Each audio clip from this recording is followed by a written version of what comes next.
sebuah sudut negeri yang nyaris terlupakan, tersembunyi desa Karangayom, desa kecil yang hidup dalam bayang-bayang ketakutan.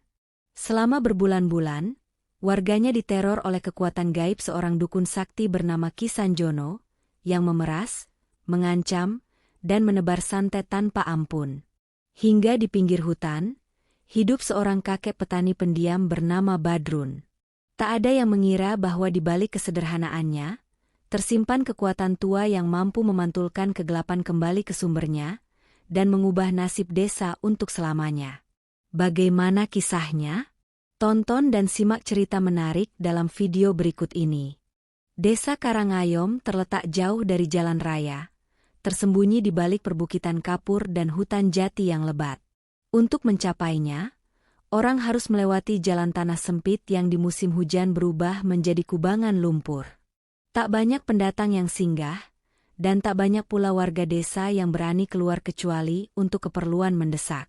Karangayom seperti dunia kecil yang terpisah dari waktu, hidup dengan caranya sendiri, sunyi, tertutup, dan syarat dengan kepercayaan lama yang diwariskan turun-temurun. Namun ketenangan itu telah lama sirna. Sejak berbulan-bulan terakhir, desa tersebut hidup dalam cengkeraman ketakutan yang tak kasat mata. Semua bermula dari hal-hal kecil yang dianggap kebetulan.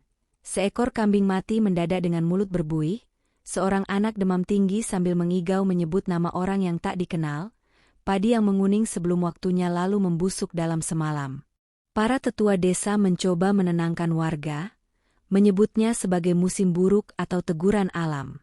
Tapi kejadian-kejadian itu tak berhenti, justru semakin sering dan semakin kejam. Ketika korban pertama ditemukan tewas, barulah Karangayom benar-benar berubah. Mayat itu adalah Pak Wirono, seorang buruh tani yang dikenal sehat dan rajin. Ia ditemukan di gubuk sawahnya saat fajar, tubuhnya membiru seperti dicekik dari dalam, mata melotot, dan lidah menjulur kaku. Tak ada luka, tak ada tanda perlawanan. Hanya bau anyir yang aneh dan hawa dingin yang menusuk, bahkan ketika matahari mulai naik. Beberapa warga bersumpah melihat bayangan hitam merayap keluar dari gubuk itu sebelum mayatnya ditemukan. Sejak hari itu, tak ada lagi yang berani menyebut kata kebetulan. Nama Ki Sanjono mulai berbisik dari mulut ke mulut, pelan tapi penuh ketakutan. Ia adalah seorang dukun sakti yang tinggal di rumah besar di ujung desa, dekat pemakaman tua.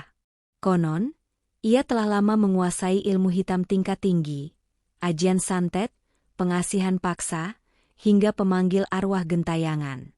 Dahulu, Ki Sanjono hanya dikenal sebagai orang pintar tempat orang-orang meminta jimat atau penglaris.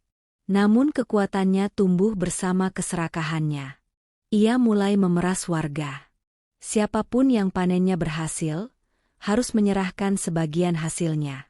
Siapa yang menolak, akan jatuh sakit tanpa sebab. Anak-anak mulai kerasukan di malam hari, menjerit dengan suara yang bukan suara mereka sendiri. Ternak mati satu persatu, perutnya membengkak seolah diisi sesuatu yang hidup. Warga yang mencoba melawan, atau sekadar berani mengeluh, tak pernah berakhir baik. Entah jatuh gila, entah ditemukan tewas dengan tubuh membiru seperti Pak Wirono. Desa Karangayom berubah menjadi desa yang patuh karena takut. Setiap malam, pintu-pintu ditutup lebih awal. Lampu minyak dibiarkan menyala sampai pagi, meski minyak semakin mahal dan langka. Doa-doa dipanjatkan bukan lagi dengan keyakinan, melainkan dengan gemetar. Para ibu melarang anak-anak keluar rumah saat senja, dan para lelaki dewasa yang biasanya berkumpul di gardu kini memilih diam di rumah masing-masing. Bahkan suara anjing pun jarang terdengar, seolah binatang-binatang itu lebih tahu kapan harus bersembunyi. Tak ada yang berani melawan Ki Sanjono. Bahkan kepala desa pun menunduk ketika berhadapan dengannya. Di tengah ketakutan itu, ada satu nama yang hampir tak pernah disebut, Kakek Badrun. Ia tinggal di pinggir desa, di dekat batas hutan yang gelap dan jarang dijamah. Rumahnya kecil, berdinding anyaman bambu yang mulai rapuh, beratap genteng tua yang sebagian retak. Setiap pagi, Ia terlihat berjalan ke ladang dengan cangkul usang di pundaknya, dan ikat kepala lusuh melingkar di dahinya. Ikat kepala itu sudah pudar warnanya, namun tak pernah ia lepaskan. Warga tahu itu peninggalan almarhum istrinya, satu-satunya yang tersisa dari masa lalu. Badrun dikenal pendiam dan tak banyak bicara. Ia jarang ikut pertemuan desa, tak pernah meminta bantuan, dan tak pula mengeluh. Jika bertemu warga lain, ia hanya mengangguk pelan lalu melanjutkan langkahnya. Bagi kebanyakan orang, ia hanyalah kakek tua yang hidup menunggu waktu. Tak berbahaya, tak berarti. Yang aneh, ladangnya tetap subur. Di saat tanaman warga lain layu dan membusuk, padi di ladang Badrun tumbuh hijau dan tegak. Tak ada ternaknya yang mati, tak ada kabar ia jatuh sakit. Bahkan saat santet menyebar seperti wabah. Beberapa warga memperhatikannya dengan rasa heran, namun tak seorang pun berani bertanya. Di desa yang dikuasai ketakutan, keingintahuan adalah kemewahan yang berbahaya. Malam-malam di Karangayom semakin panjang dan mencekam. Angin membawa suara-suara ganjil dari arah pemakaman tua, dan aroma kemenyan sering tercium tanpa sumber. Warga tahu, sesuatu yang lebih besar sedang mendekat. Ki Sanjono belum selesai. Terornya belum mencapai puncak. Dan tanpa disadari siapapun, di pinggir hutan yang gelap, seorang kakek petani mulai bersiap menghadapi sesuatu yang telah lama ia tunggu. Jika desa Karangayom adalah tempat yang diliputi ketakutan, maka rumah kakek Badrun adalah sudut yang paling jarang disinggahi oleh rasa ingin tahu. Letaknya di batas terakhir desa, sebelum tanah berubah menjadi semak liar dan pohon-pohon tinggi yang rapat. Di sanalah hutan dimulai, gelap, lembab, dan dipenuhi cerita yang tak pernah ingin dibuktikan siapapun. Tak ada jalan jelas menuju rumah itu, hanya setapak tanah yang terbentuk dari langkah kaki Badrun sendiri selama puluhan tahun. Rumahnya kecil dan sederhana, nyaris seperti gubuk. Dinding bambunya menghitam dimakan usia, dan atap gentengnya berderit setiap kali angin malam berembus. Namun meski tampak rapuh, rumah itu selalu terasa utuh, seolah ada sesuatu yang menjaga agar tak runtuh dimakan waktu. Di sekelilingnya tumbuh tanaman obat dan sayuran liar, daun-daun yang sebagian besar warga desa tak mengenal namanya. Tak ada pagar, tak ada penanda, hanya keheningan yang terasa lebih tebal daripada tempat lain di Karangayom. Kakek Badrun tinggal seorang diri. Istrinya telah meninggal bertahun-tahun lalu, dan tak pernah ada kabar ia memiliki anak. Tak ada pula sanak saudara yang datang berkunjung. Kehidupannya berjalan dalam kesunyian yang nyaris sakral. Setiap pagi, sebelum matahari muncul sepenuhnya, Badrun sudah bangun. Ia menyapu halaman dengan sapu lidi yang mulai rontok, lalu duduk sejenak di beranda, memejamkan mata seperti sedang mendengarkan sesuatu yang tak terdengar oleh orang lain. Setelah itu, ia mengenakan ikat kepala lusuhnya. Ikat kepala itu selalu menjadi bahan bisik-bisik warga. Warnanya sudah tak jelas, antara coklat, hitam, dan merah pudar, dan kainnya tampak usang, namun selalu bersih. Badrun mengikatnya dengan cara yang sama setiap hari, rapi dan perlahan, seolah itu bagian dari ritual. Bagi Badrun, ikat kepala itu bukan sekadar kain. Ia adalah pengingat, penahan, dan janji yang tak pernah ia ucapkan pada siapapun. Dengan cangkul usang di pundak, Badrun melangkah menuju ladangnya yang tak jauh dari hutan. Langkahnya pelan, tapi mantap. Tubuhnya memang telah dimakan usia. Punggungnya sedikit membungkuk, rambutnya memutih seluruhnya. Namun mata itu, selalu tampak jernih dan waspada. Seperti mata orang yang terlalu lama menyaksikan sesuatu yang tak ingin ia ingat kembali. Warga desa sering melihatnya dari kejauhan, tapi jarang menyapa. Ada rasa sungkan yang sulit dijelaskan. Bukan takut, bukan pula hormat, lebih seperti perasaan bahwa Badrun hidup di lapisan yang berbeda. Ia tidak ikut merasakan kepanikan ketika anak-anak kerasukan. Ia tidak datang meminta perlindungan ketika ternak mati. Bahkan saat kabar santet Ki Sanjono semakin ganas, Badrun tetap menjalani harinya seperti biasa. Orang tua itu mungkin sudah pasrah, kata sebagian warga. Atau memang tak tahu apa-apa, kata yang lain. Namun ada pula yang diam-diam merasa gelisah. Beberapa kali, warga melihat hal-hal kecil yang tak masuk akal. Suatu sore, ketika hujan turun tiba-tiba dan angin berembus kencang, semua orang berlarian mencari tempat berteduh. Namun Badrun tetap berjalan di ladangnya, dan hujan seolah menghindarinya. Bukan berhenti, tapi jatuh tak pernah benar-benar mengenai tubuhnya. Pada malam tertentu, ketika suara tangisan terdengar dari arah hutan, rumah Badrun justru sunyi, sepi, tanpa satupun tanda gangguan. Anjing-anjing desa tak pernah menggonggong ke arah rumahnya.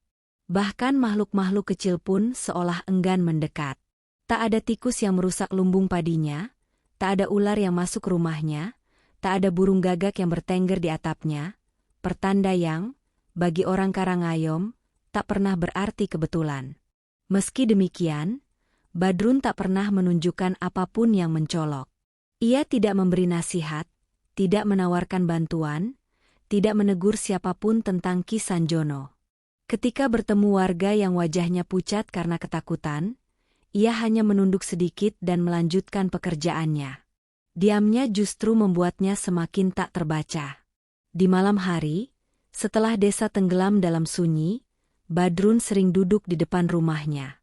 Ia menyalakan lampu minyak kecil dan meletakkan cangkulnya di samping, seperti seorang tua yang sekadar menikmati angin malam. Namun jika diperhatikan lebih saksama, tangannya sering bergerak perlahan, jari-jarinya membentuk pola-pola aneh di udara, gerakan yang terlalu teratur untuk disebut kebiasaan biasa. Kadang, ia berbicara lirih. Bukan doa yang dikenal warga, bukan pula mantra yang bisa dikenali. Suaranya rendah, hampir menyatu dengan suara angin dan dedaunan. Dari dalam hutan, sesekali terdengar balasan, bukan kata-kata, melainkan desir panjang yang membuat bulu kuduk meremang jika ada yang cukup dekat untuk mendengarnya. Tak ada yang tahu apa yang sebenarnya dilakukan kakek Badrun.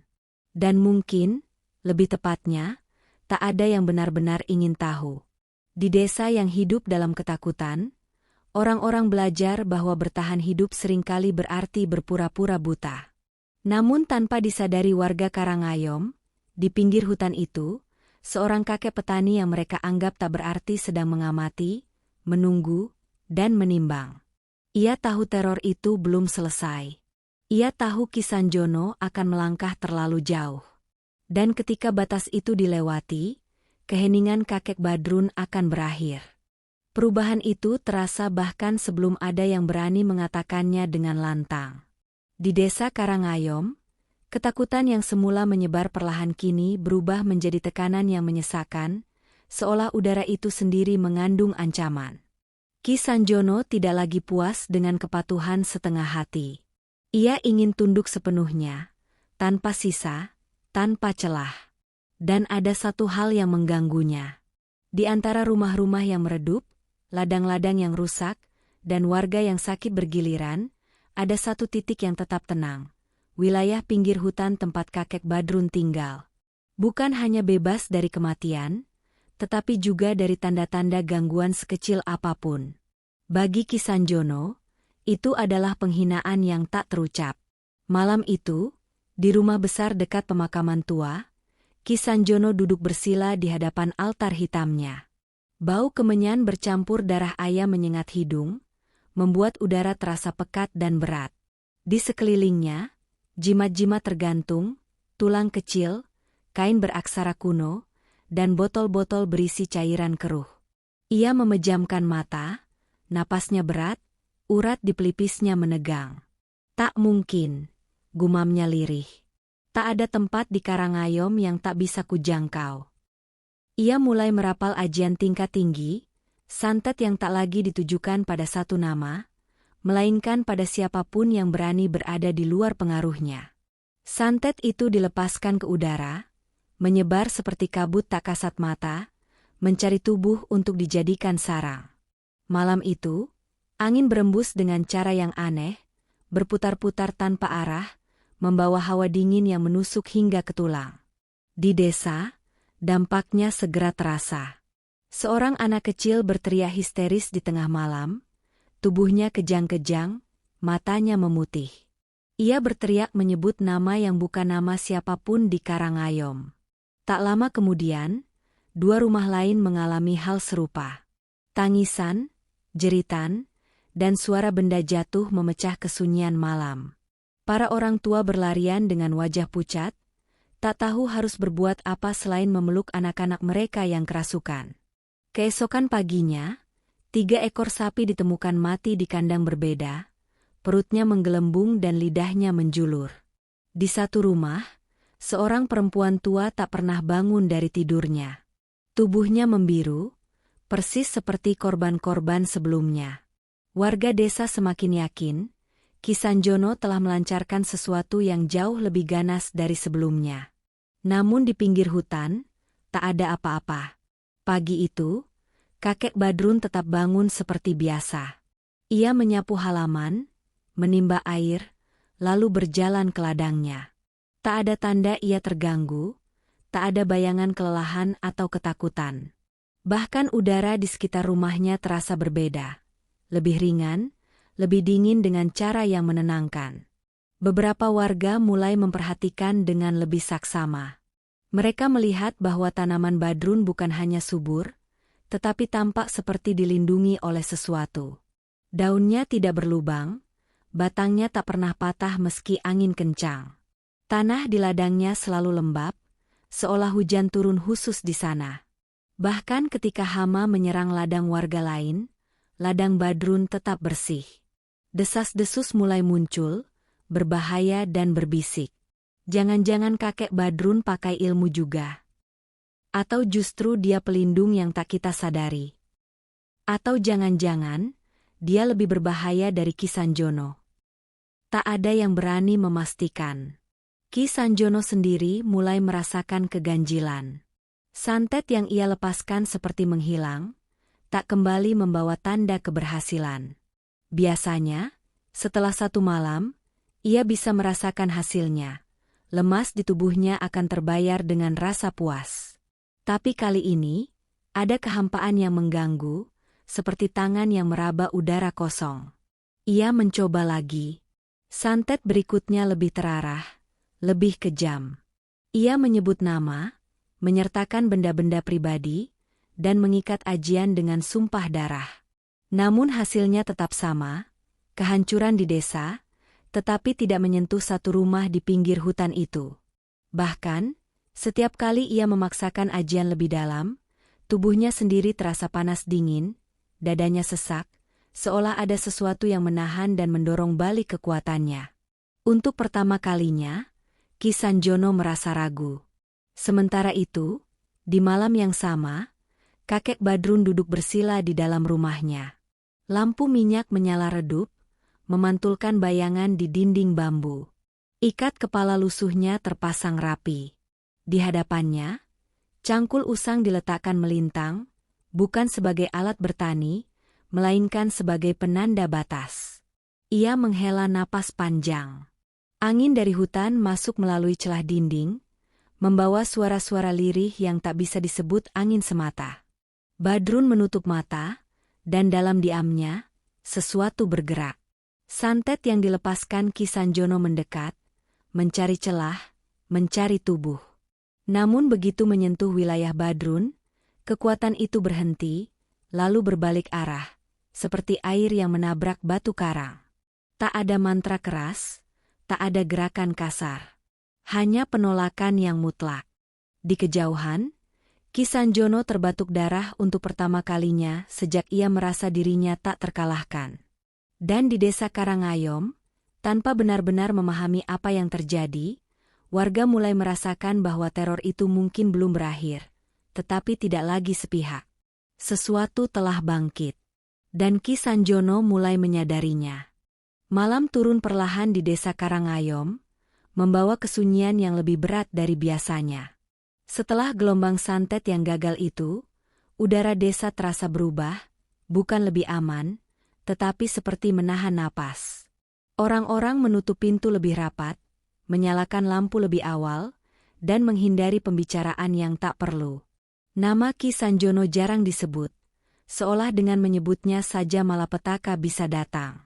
Namun satu nama lain mulai berputar di benak banyak warga, meski tak pernah benar-benar terucap, Kakek Badrun. Di pinggir hutan, rumah bambu Badrun tampak sama seperti biasa. Namun malam itu, ia tidak langsung tidur. Setelah membersihkan diri, ia duduk bersila di tengah rumah, tepat di atas lantai tanah yang telah lama ia ratakan sendiri. Lampu minyak kecil diletakkan di depannya, cahayanya bergoyang pelan. Di sampingnya tergeletak ikat kepala lusuh yang sepanjang hari tadi ia kenakan.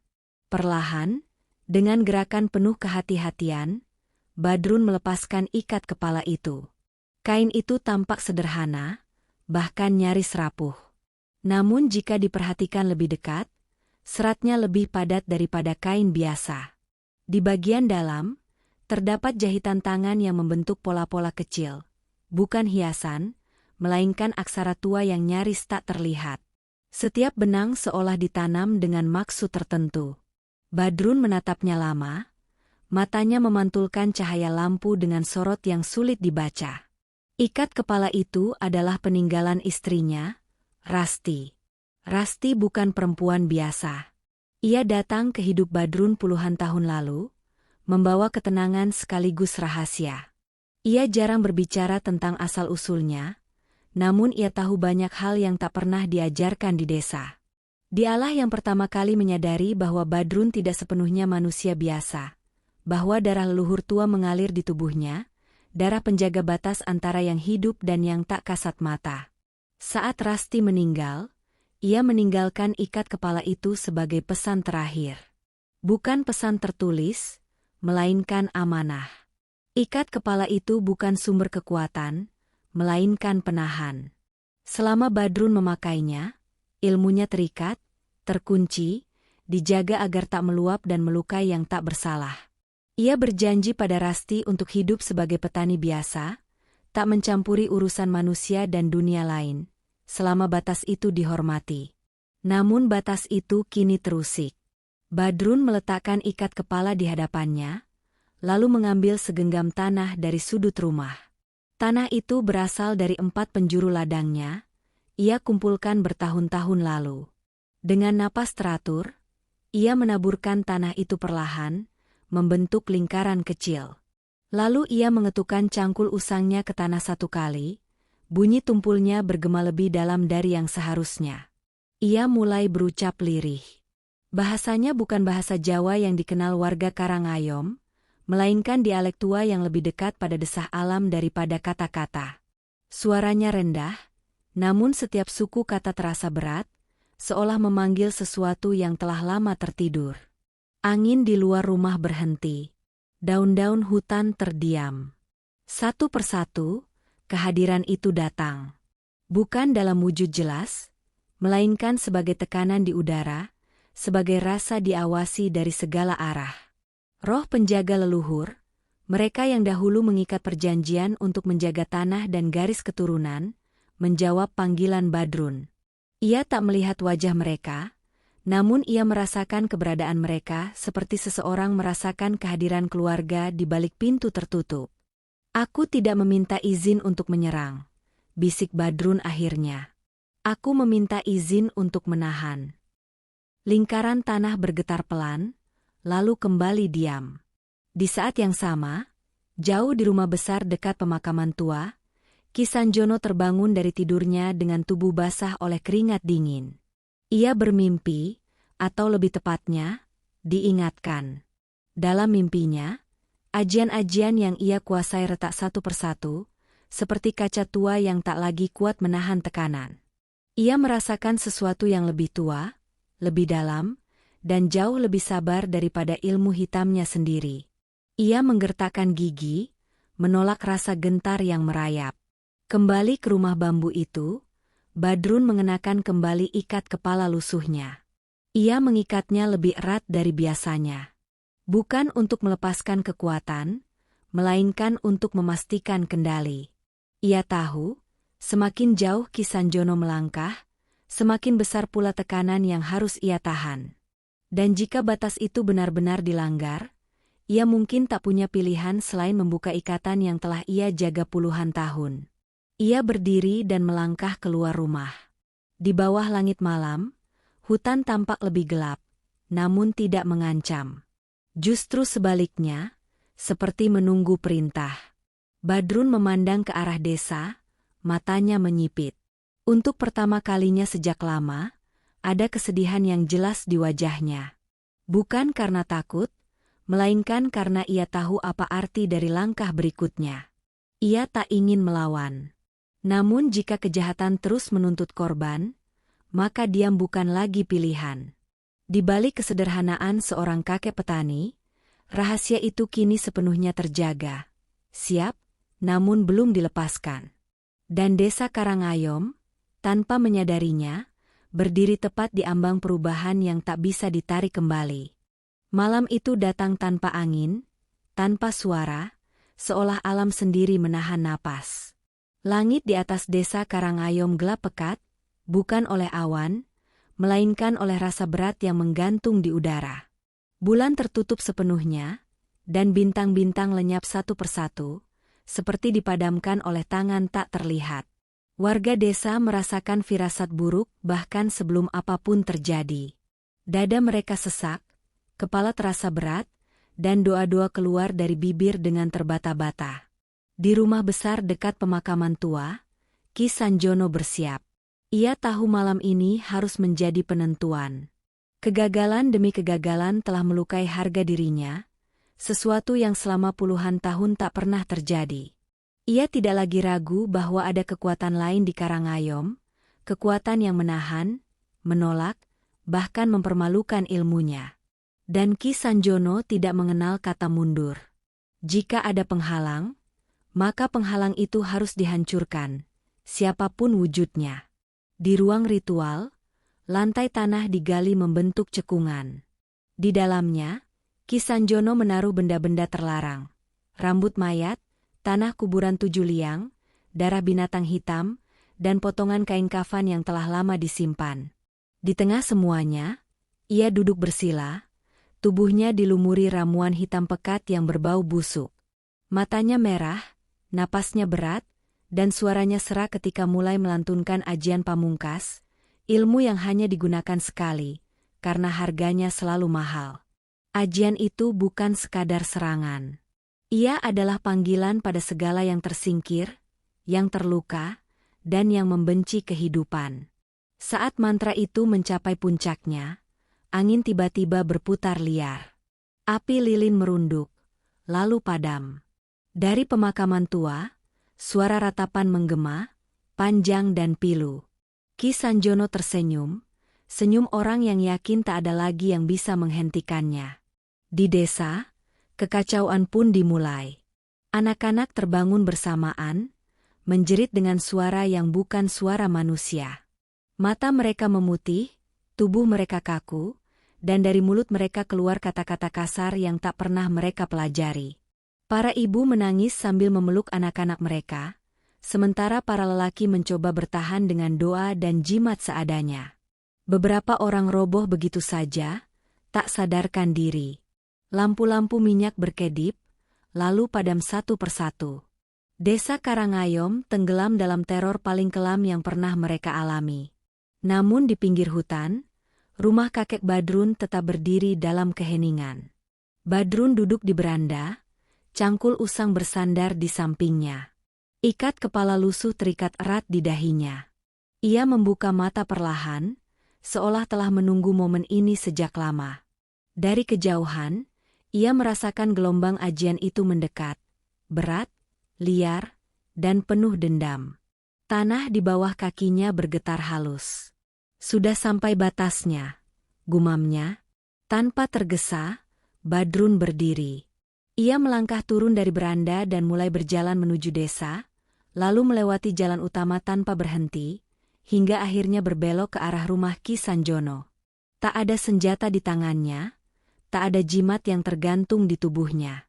Hanya cangkul tua dan langkah yang mantap. Beberapa warga melihatnya dari balik jendela, mata mereka membelalak.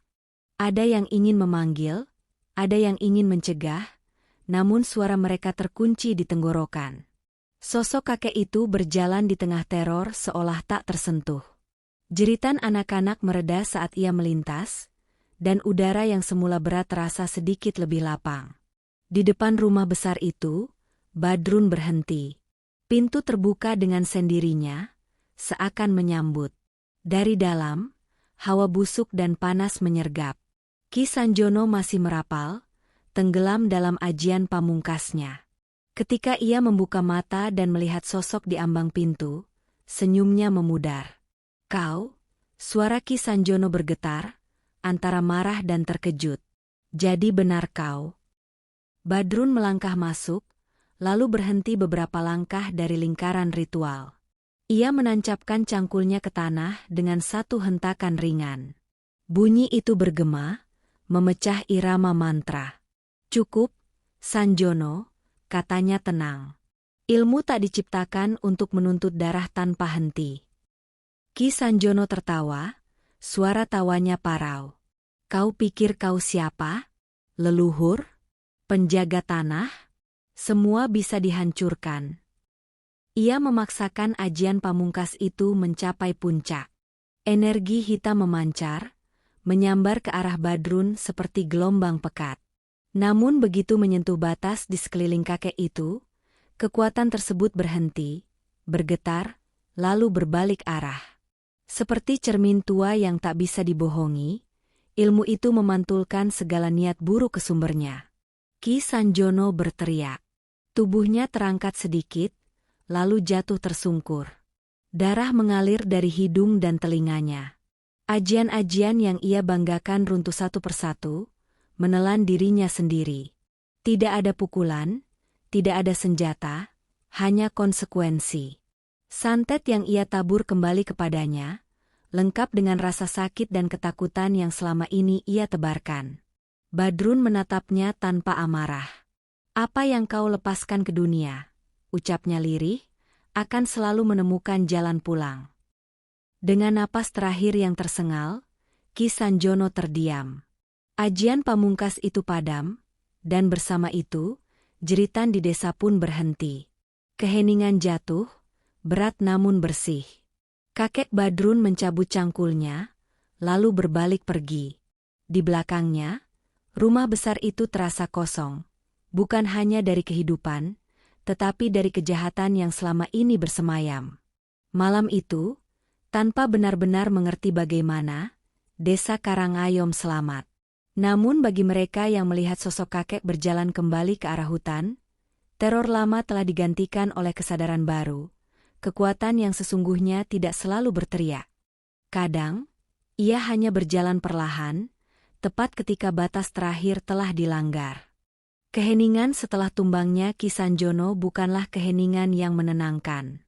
Ia jatuh seperti kabut tebal, menyelimuti desa Karangayom dengan rasa hampa yang aneh. Jeritan anak-anak telah berhenti, tubuh-tubuh yang kerasukan perlahan melemas, dan lampu-lampu minyak kembali menyala satu persatu. Namun tak ada sorak kelegaan. Tak ada tangis syukur. Yang tersisa hanyalah kebisuan dan kebingungan, seolah warga desa belum sepenuhnya yakin bahwa mimpi buruk itu benar-benar telah berakhir. Di rumah besar dekat pemakaman tua, tubuh Ki Sanjono tergeletak kaku di tengah ruang ritualnya yang porak-poranda. Lingkaran tanah retak, jimat-jimat hangus menjadi abu, dan bau busuk perlahan digantikan aroma tanah basah. Pagi menemukan jasad itu dalam keadaan mengenaskan namun tanpa luka fisik yang jelas. Wajahnya membeku dalam ekspresi terkejut dan ketakutan, matanya terbelalak seolah menyaksikan sesuatu yang tak mampu ia terima hingga akhir. Beberapa warga yang berani mendekat merasakan hawa dingin menyergap tulang mereka. Ilmunya, memakannya sendiri, bisik seorang tetua desa dengan suara gemetar. Tak ada yang membantah. Semua tahu, Ki Sanjono tidak dibunuh oleh tangan manusia. Ia runtuh oleh beban kekuatan yang ia lepaskan sendiri, ilmu hitam yang dipaksa menembus batas, lalu dipantulkan kembali dengan ketepatan yang kejam. Seolah alam menagih hutang yang telah terlalu lama dibiarkan menumpuk. Sementara itu, Kakek Badrun telah kembali ke rumahnya di pinggir hutan sebelum fajar menyingsing. Ia duduk di beranda, napasnya teratur namun berat. Ikat kepala lusuhnya masih terikat, tetapi kain itu tampak lebih kusam dari biasanya, seakan menyerap sisa-sisa malam yang panjang. Badrun menutup mata, dan untuk pertama kalinya sejak bertahun-tahun, ia membiarkan kelelahan merambat ke tubuhnya.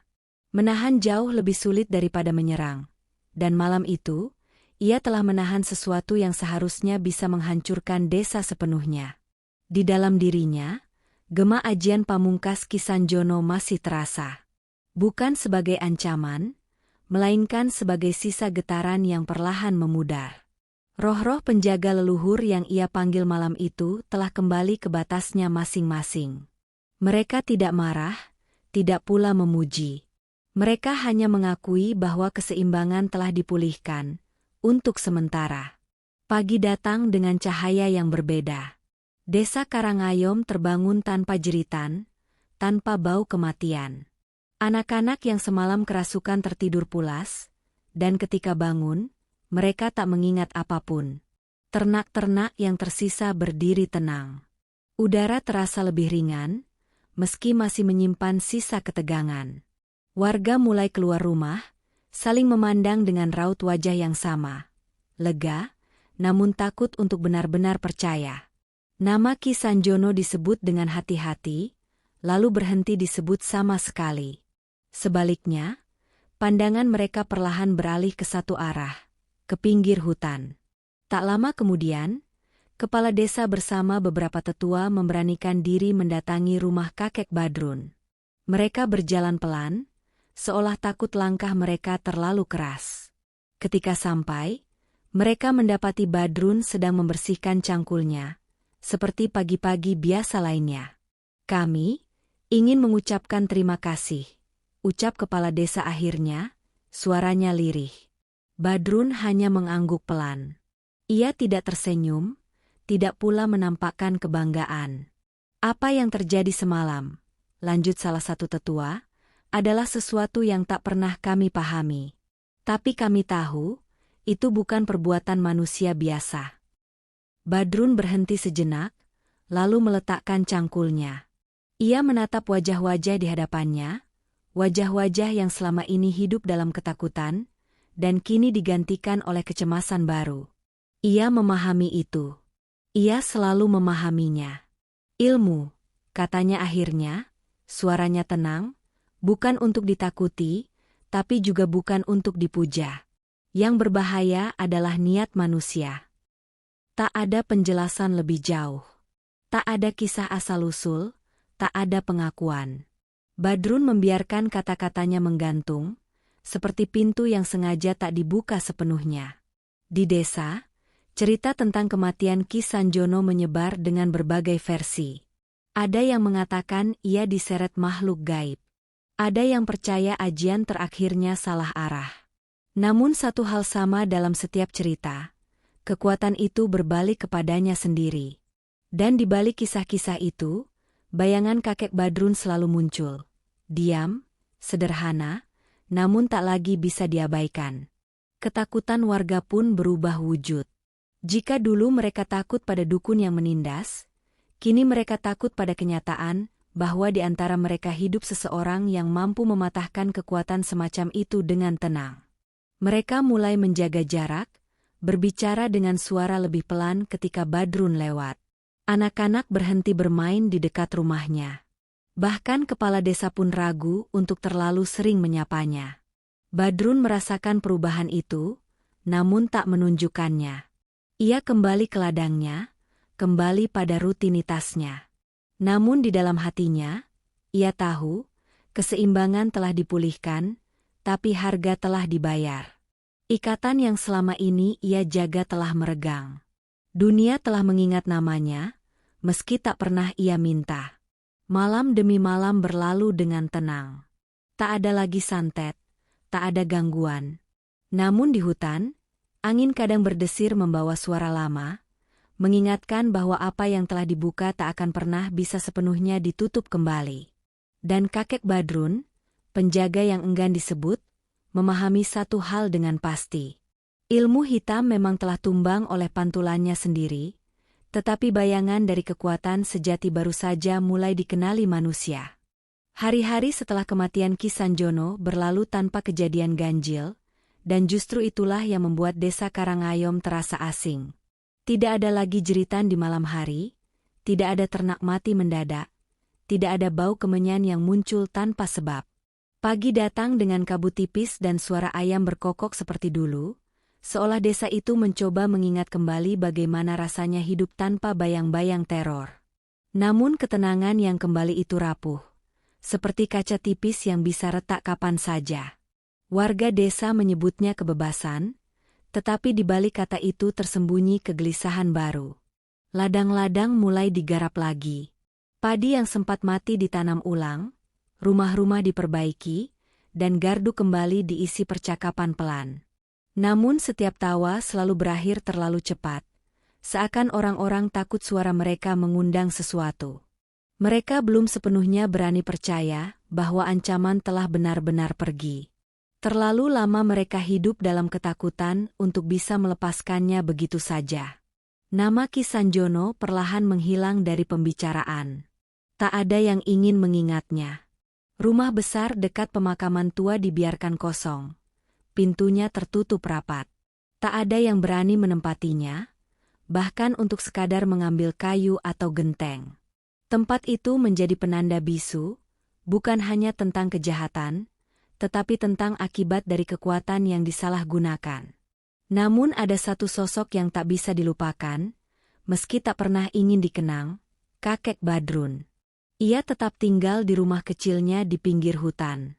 Setiap pagi, warga melihatnya berjalan ke ladang dengan cangkul usang dan ikat kepala lusuh yang sama.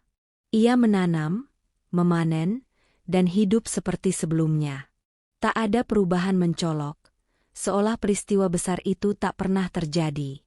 Namun bagi warga Karangayom, tak ada lagi yang sama. Orang-orang mulai menghindarinya. Bukan karena benci, melainkan karena takut. Mereka menyapa dengan anggukan kaku, menjaga jarak, dan menahan rasa ingin tahu. Anak-anak dilarang bermain terlalu dekat dengan rumahnya. Para tetua desa tak lagi mengajaknya bicara panjang. Dalam benak mereka, Badrun telah berubah dari kakek petani biasa menjadi sesuatu yang tak bisa mereka beri nama. Penjaga, ancaman, atau mungkin pengingat bahwa dunia tak sesederhana yang mereka yakini.